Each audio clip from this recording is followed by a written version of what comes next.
नमस्कार, news point लेकर हाजिर हूं मैं राजीव। तो देश में महंगाई से लोगों का जीना मुश्किल हो गया है। अब त्योहारों के दिन आ गए हैं और लोग समझ नहीं पा रहे हैं कि महंगाई के दर्द के साथ त्योहार की खुशी कैसे मनाएं। लोगों के इसी दर्द को 5 अगस्त को कांग्रेस ने सरकार तक पहुंचाने की कोशिश की थी, लेकिन बीजेपी को ये बात अच्छी नहीं लगी कि कांग्रेस महंगाई के मुद्दे पर क्यों बात कर रही है, और न ये ठीक लगा कि 5 अगस्त का ही दिन कांग्रेस ने क्यों चुना। बीजेपी तो चाहती थी कि इस तारीख को लोग राम मंदिर के भूमि पूजन और कश्मीर से विशेषाधिकार यानी कि 370 वापिस लेने के दिन के तौर पर लोग याद रखें, लेकिन कांग्रेस ने उसकी चाहत पर पानी फेर दिया। इसीलिए गृह मंत्री अमित शाह और उत्तर प्रदेश के मुख्यमंत्री आदित्यनाथ योगी ने इसे राम मंदिर के विरोध से जोड़ दिया और कहा कि कांग्रेसियों ने काले कपड़े पहनकर राम जी का अपमान किया है। अब मोदी जी ने इसे और आगे बढ़ाते हुए काले कपड़े को काले जादू से जोड़ने का कारनामा कर दिखाया है। कभी कभी लगता है दोस्तों कि वाकई मोदी है तो कुछ भी मुमकिन है। काले रंग के वस्त्र पहनना, बाह पर काली पट्टी बांधना, काले झंडे दिखाना, ये तमाम मुद्राएं लोकतांत्रिक और शांतिपूर्ण तरीके से विरोध की हैं। कांग्रेस ने भी दरअसल विरोध का यही रास्ता 5 अगस्त को चुना था, जो इससे पहले हजारों लाखों बार अपनाया जा चुका है। लेकिन ये शायद पहली बार है कि काले कपड़े पहनकर विरोध को काले जादू से जोड़ दिया गया। प्रधानमंत्री नरेंद्र मोदी ने कल हरियाणा में एक कारखाने का वीडियो कॉन्फ्रेंसिंग के जरिए उद्घाटन करते हुए कहा कि काले कपड़े, आइए जरा क्या बताऊं, मैं उनकी जुबानी ही सुन लेते हैं, जरा वो ज्यादा अच्छा रहेगा। आइए, प्रधानमंत्री नरेंद्र मोदी ने क्या कुछ कहा है, काला जादू कैसे प्रधानमंत्री नरेंद्र मोदी की जुबान से निकल रहा, ये जरा सुन लीजिए। साथियों, आजादी के इस अमृत महोत्सव में आज जब देश तिरंगे के रंग में रंगा हुआ है, तब कुछ ऐसा भी हुआ है जिसकी तरफ देश का ध्यान दिलाना चाहता हूं। हमारे वीर स्वतंत्रता सेनानियों को अपमानित करने का, इस पवित्र अवसर को अपवित्र करने का प्रयास किया गया है।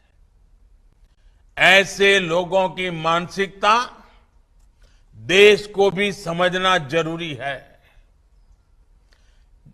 हम जानते हैं कभी कभी कोई मरीज अपनी लंबी बीमारी के इलाज से थक जाता है, निराश हो जाता है। अच्छे डॉक्टरों से सलाह लेने के बावजूद जब उसे लाभ नहीं होता तो वो कितना ही पढ़ा लिखा क्यों न हो, अंधविश्वास की तरफ बढ़ने लग जाता है। वो झाड़ फूंक कराने लगता है, टोने टोटके पर, काले जादू पर विश्वास करने लगता है। ऐसे ही हमारे देश में भी कुछ लोग हैं जो नकारात्मकता के भंवर में फंसे हुए हैं, निराशा में डूबे हुए हैं।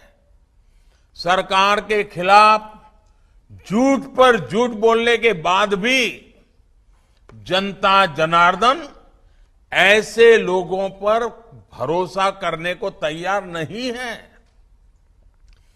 ऐसी हताशा में ये लोग भी अब काले जादू की तरफ मुड़ते नजर आ रहे हैं।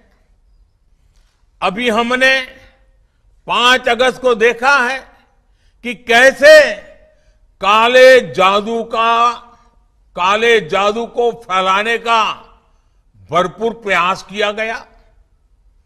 ये लोग सोचते हैं कि काले कपड़े पहनकर उनकी निराशा हताशा का काल समाप्त हो जाएगा, लेकिन उन्हें पता नहीं है कि वो कितनी ही झाड़ फूंक कर ले, कितना ही काला जादू कर ले, अंधविश्वास कर ले, जनता का विश्वास अब उन पर दोबारा कभी नहीं बन पाएगा।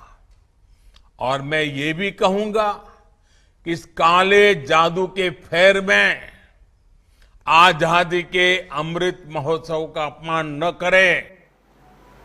तो सुन रहे थे आप, मोदी जी ने सोचा होगा शायद कि इस तरह कांग्रेस की छवि खराब करने से कांग्रेस शांत बैठ जाएगी, लेकिन राहुल गांधी और प्रियंका गांधी ने इस पर पलटवार किया है। राहुल गांधी ने ट्वीट किया है और ट्वीट करते हुए उन्होंने जो कुछ कहा है वो आपको सुनाता हूं। कह रहे हैं राहुल गांधी कि प्रधानमंत्री को महंगाई नहीं दिखती, बेरोजगारी नहीं दिखती, अपने काले कारनामों को छिपाने के लिए काला जादू जैसी अंधविश्वासी बातें करके पीएम मोदी पद की गरिमा यानी पीएम पद की गरिमा को गिराना और देश को भटकाना बंद कीजिए। प्रधानमंत्री जी ये साफ कह रहे हैं कि अपने काले कारनामों को छिपाने के लिए काला जादू जैसी अंधविश्वासी बातें करके पीएम पद की गरिमा को गिराना और देश को भटकाना बंद कीजिए। प्रधानमंत्री जी जनता के मुद्दों पर जवाब तो देना ही पड़ेगा।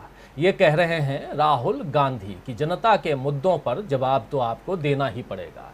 तो राहुल गांधी का संदेश साफ है कि कांग्रेस झुकने वाली नहीं है। अब कांग्रेस ने महंगाई चौपाल देश भर में लगाने का फैसला किया है और 28 अगस्त को रामलीला मैदान, जी हां दिल्ली में रामलीला मैदान में मेगा रैली होगी। यानी महंगाई का मुद्दा अभी शांत नहीं होगा और तब देखना होगा कि बीजेपी कांग्रेस के विरोध को रोकने के लिए और कौन कौन से तरीके अपनाती है। लेकिन अभी जरूरी सवाल यह है कि क्या प्रधानमंत्री पद पर बैठे व्यक्ति को काला जादू जैसे अंधविश्वास से भरे शब्द का इस्तेमाल करना चाहिए था, जबकि हमारा संविधान वैज्ञानिक दृष्टिकोण की बात करता है।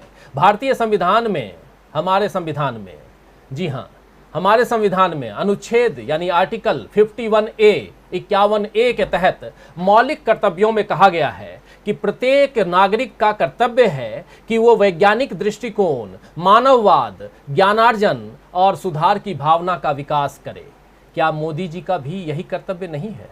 ये सवाल तो उठेगा ही। मोदी जी व्रत उपवास रखते हैं, सार्वजनिक तौर पर पूजा पाठ करते हैं, वहां तक तो ठीक है दोस्तों। उनके रक्षा मंत्री फ्रांस से रफाल लाने जब जाते हैं तो साथ में नींबू हरी मिर्च भी लेकर जाते हैं और टोटके के तौर पर रफाल के पहिए के नीचे उसे रखवाते हैं। उस पर कोई खास विरोध नहीं होता है। लेकिन अब तो बात काला जादू तक आ पहुंची है, जो ऐसा अंधविश्वास है, बिल्कुल अंधविश्वास है, जिसके कारण देश में बहुत से लोगों को नुकसान हो चुका है। तांत्रिक या बाबा किस्म के लोग कभी किसी महिला की इज्जत लूटते हैं, कभी मासूम लोगों की जान बलि के नाम पर ले ली जाती है, कभी आस्था के नाम पर ठगी होती है। असाक्षर लोगों से लेकर उच्च शिक्षित तबके तक अंधविश्वास के शिकार लोग जो हैं आपको इस देश में मिल जाएंगे। भारत में कुछ लोग अंधश्रद्धा और अंधविश्वास के खिलाफ मुहिम चला रहे हैं और आपको बताऊं कि ऐसे लोगों पर हमले भी हुए हैं, होते रहते हैं। आप याद कीजिए नरेंद्र दाभोलकर को उनकी हत्या हो गई थी, ये इसका प्रमाण है। वैज्ञानिक सोच, तार्किक प्रवृत्ति और रूढ़िवादिता को चुनौती देने वालों का साथ सरकार को देना चाहिए ताकि संविधान के अनुरूप देश को आगे बढ़ाया जा सके। लेकिन आप याद कीजिए कि मोदी जी ने गणेश भगवान के बारे में क्या कहा था। उन्होंने गणेश भगवान के बारे में कहा था कि उनकी प्लास्टिक सर्जरी हुई थी।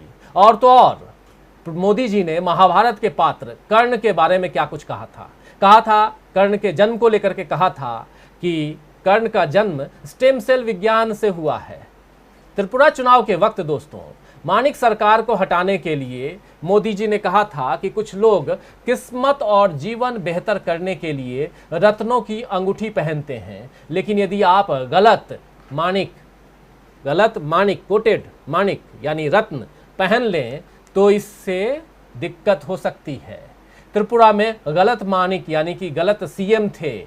अब समय आ गया है कि इसे उतार दें और एक हीरा पहने, हीरा HIRA। मोदी जी इन सब चीज़ों पे बहुत भरोसा करते हैं, इसलिए उन्होंने ऐसा कहा था। H मतलब हाईवे, I मतलब आईवे, R मतलब रेलवे और A मतलब एयरवे। और अब मोदी जी ने काले जादू का जिक्र कर दिया है। अपने प्रतिद्वंदियों से हिसाब किताब करने के लिए अंधविश्वास से भरी बातों का उदाहरण देना क्या सही है? ये किस किस्म की राजनीति है? ये किस किस्म की सियासत है? आइए दोस्तों